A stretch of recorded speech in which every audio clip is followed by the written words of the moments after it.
పుష్ప 2 నుంచి అయితే ఓ serious news అయితే తెగ హల్చల్ అవుతుంది అబ్బా. అది కూడా మన సుకుమార్ గారి మీద.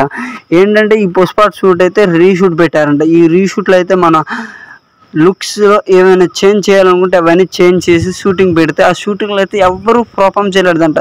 దగ్గర 40 టేకులు తీసుకున్నారంట ఒక్కొక్కరు. కానీ ఏ టేక్ కూడా ఓకే అవ్వలేదంట. దీంతో ఇసుకెత్తిపోయిన మన సుకుమార్ గారు అయితే ఏకంగా తన ఫోన్ని అయితే నేలకేసి కొట్టారంట.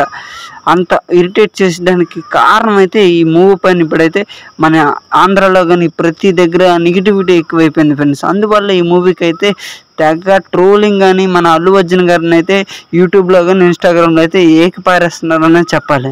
ఎంత నెగిటివ్కి కారణం అయితే మన రాజకీయాల వల్లే అంటున్నారు. మరి ఆ విషయం అయితే మనకు క్లుప్తంగా అయితే మనకు తెలియదు. కానీ దీనిపైన అయితే ఈ మూవీ పైన అయితే భారీ ఎఫెక్ట్ అయితే పడుతుంది అబ్బా. మరి చూడాలి డైరెక్టర్ సుకుమార్ గారు ఏం చేస్తారా అని.